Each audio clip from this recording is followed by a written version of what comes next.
इसमें आज जो हम टॉपिक डिस्कस करने वाले हैं वो है एक तो स्पाइरल मॉडल और एक comparison of different life cycle models. पहले अपन कौन कौन से मॉडल डिस्कस कर चुके हैं? क्लासिकल वाटरफॉल मॉडल, उसके बाद हमने इटरेटिव वाटरफॉल मॉडल देखा था, उसके बाद अपने प्रोटोटाइपिंग मॉडल, इवोल्यूशनरी अप्रोच, ये सभी मॉडल अपन पहले स्टडी कर चुके हैं। आज अपन एक और इम्पॉर्टेंट मॉडल है that is known as spiral model की स्टडी करेंगे और उसके पश्चात अपन कंपैरिजन देखेंगे विभिन्न मॉडल्स में कि किन सर्कमस्टेंसेस में कौन सा मॉडल बेटर होता है। स्पाइरल मॉडल, जो स्पाइरल मॉडल है वो सॉफ्टवेयर डेवलपमेंट का वो फिगर में दिखाया गया है। ठीक है, ये जो डायग्रामेटिक रिप्रेजेंटेशन है इस मॉडल का वो एक स्पाइरल की तरह होता है। ठीक है, आपने बुक्स पे देखी हो ना स्पाइरल बाइंडिंग, इस तरह की आपने प्रोजेक्ट रिपोर्ट या ट्रेनिंग रिपोर्ट है वो स्पाइरल बाइंडिंग करवाते हैं। तो जो ये स्पाइरल मॉडल, ये डायग्रामेटिक रिप्रेजेंटेशन किया गया है इस मॉडल का, वो स्पाइरल की तरह होता है। और स्पाइरल में क्या है, कई सारे लूप्स हैं। क्या है, कई सारे लूप्स हैं। इनर मोस्ट लूप, फिर first outer loop, second outer loop, इस तरह कई लूप होते हैं। जो एग्जैक्ट नंबर ऑफ लूप्स होते हैं स्पाइरल में दैट इज नॉट फिक्स्ड, वो फिक्स नहीं होते, कम ज़्यादा भी हो सकते हैं, कम भी हो सकते हैं। जो हर लूप है स्पाइरल का वो एक फेज को व्यक्त करता है। किसको रिप्रेजेंट करता है? किसी सॉफ्टवेयर प्रोसेस की किसी फेज को दर्शाता है। जैसे इनर मोस्ट लूप है, सबसे अंदर वाला जो लूप है स्पाइरल का, वो किससे संबंधित हो सकता है? Feasibility study. सबसे पहले क्या कंडक्ट की जाती है? Feasibility study. उसके बाद नेक्स्ट जो लूप है उसमें अपन क्या करते हैं? फिजिबिलिटी स्टडी कंडक्ट की गई, देखा गया प्रोजेक्ट को डेवलप करना फिजिबल है कि नहीं। अगर ये फिजिबल है तो नेक्स्ट लूप में अंदर क्या आएगा? Requirement specification. क्या होगा इसके बाद? क्या होगा? फिजिबिलिटी स्टडी, प्रोजेक्ट को बनाना फिजिबल है, उसके बाद उससे डेटा गैदरिंग की जाएगी, इंफॉर्मेशन गैदरिंग की जाएगी और उसके आधार पे क्या बनाया जाएगा? Requirement specification. तो सेकेंड लूप जो सेकेंड लूप कौन सा होता है? Requirement specification. थर्ड जो लूप होता है वो डिज़ाइन से संबंधित होता हो सकता है। फिर उसके बाद आगे और जो लूप चाहे कोडिंग, प्रोग्रामिंग, टेस्टिंग, इन सब से संबंधित हो सकते हैं। जो हर फेज है इस मॉडल की उसको चार सेक्टर्स में या चार क्वाड्रेंट्स में बांटा गया है। देखो, आप देखो इसमें चार क्वाड्रेंट है। वाई एक्सेस पे तो क्यूमुलेटिव कॉस्ट दिखाई गई है और एक्स एक्सेस पे क्या दिखाया गया है? प्रोजेक्ट का रिव्यू किया गया। ठीक है, क्या क्या एक्टिविटीज़ होती हैं हर फेज या स्पाइरल मॉडल में? अपन ने इनको बेसिकली किस में बांटा गया? चार सेक्टर्स या क्वाड्रेंट्स में बांटा है।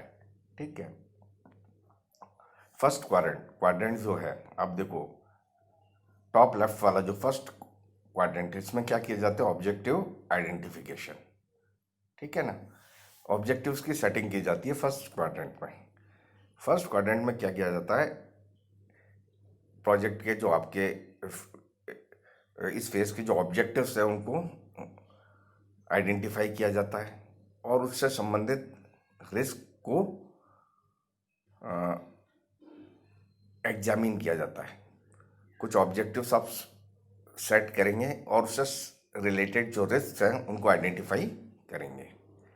सेकेंड क्वाड्रेंट जो होता है वो क्या है? Risk assessment and reduction. ये जो स्पाइरल मॉडल है इसमें सबसे ज़्यादा रिस्क असेसमेंट पे जोर दिया जाता है। क्योंकि रिस्क क्या होता है? Risk are unanticipated events.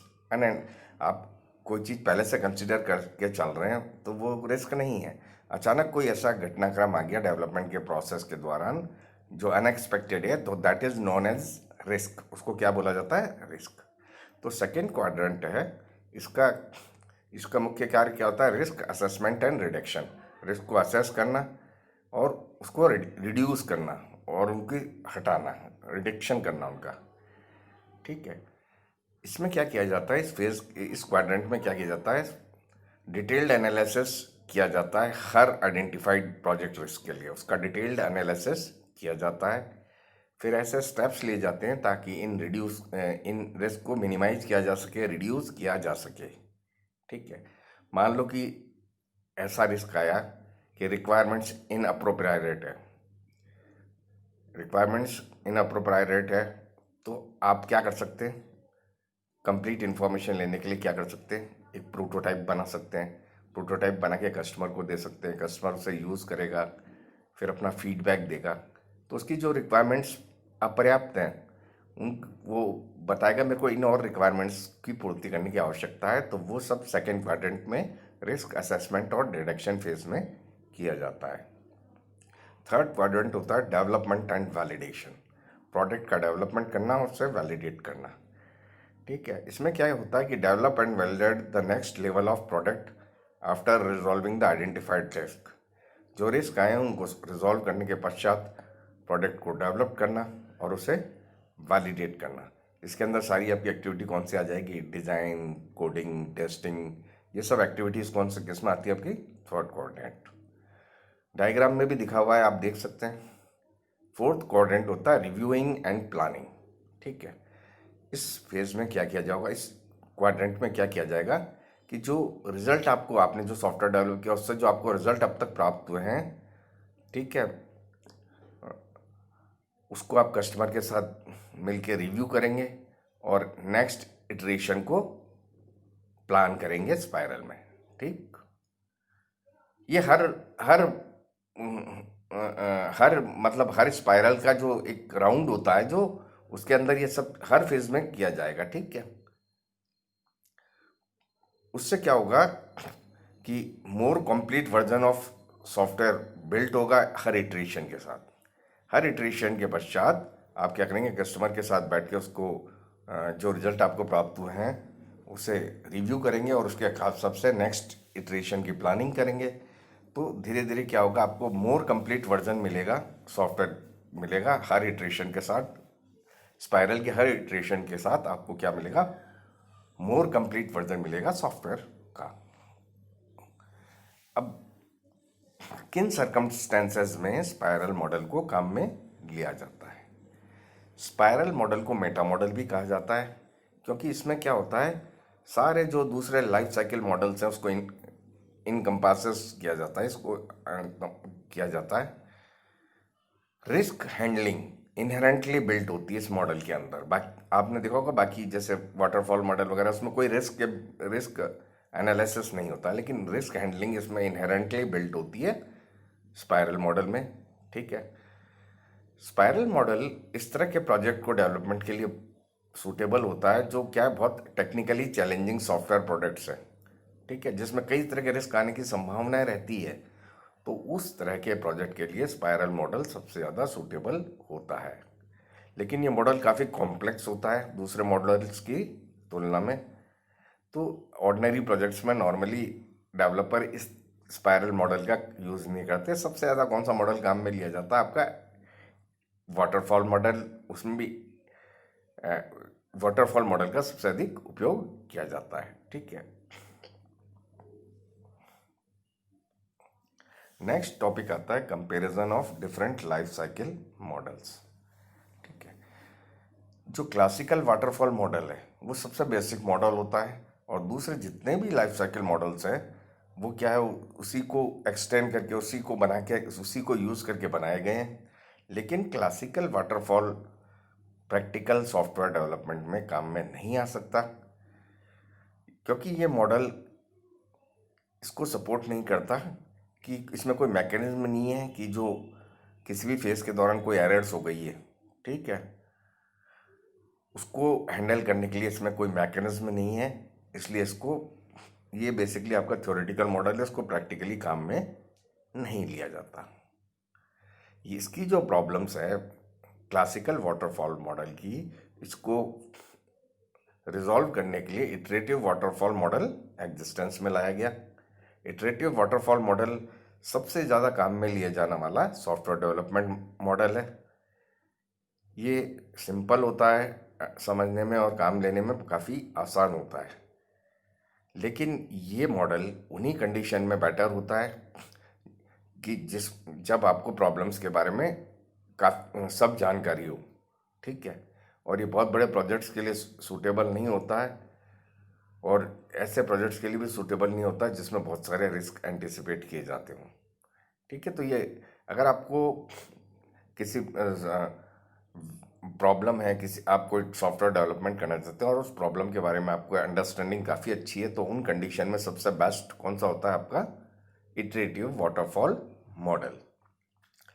Next prototype model है, वो सूटेबल है किस तरह के प्रोजेक्ट के लिए, जहाँ पे यूजर की रिक्वायरमेंट्स या जो टेक्निकल एस्पेक्ट्स हैं किसी प्रॉब्लम के, वो अच्छी तरह पता नहीं है। इस तरह की किसी प्रॉब्लम पे डेवलपर काम कर रहे हैं जो कस्टमर भी अपनी रिक्वायरमेंट्स उनको अच्छी तरह नहीं समझा पा रहा है, और वो खुद भी टेक्निकली उस फील्ड में पहली बार काम कर रहे हैं और उनको भी उसके बारे में कोई आइडिया नहीं है।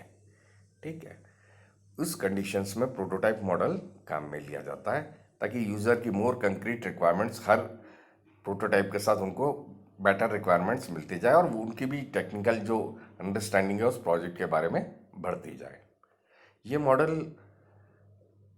जो स्पेशली पॉपुलर किसके लिए, user interface parts of the project. User interface, जो यूज़र की इंटरफेस किस तरह से करेगा, उसके लिए ये मॉडल क्या है, काफ़ी ज़्यादा पॉपुलर है। इवोल्यूशनरी अप्रोच, अपन ने इवोल्यूशनरी अप्रोच भी देखा था। ये बड़ी प्रॉब्लम्स के लिए सूटेबल होता है, जिसको कि क्या किया जाए, कई छोटे छोटे मॉड्यूल्स में तोड़ दिया जाए और उनका इंक्रीमेंटल डेवलपमेंट और डिलीवरी की जाए। हर इंक्रीमेंट में कुछ एक मॉड्यूल बनाया जाए। ठीक है, ये ऑब्जेक्ट ओरिएंटेड डेवलपमेंट प्रोजेक्ट्स के लिए काफ़ी काम में आता है।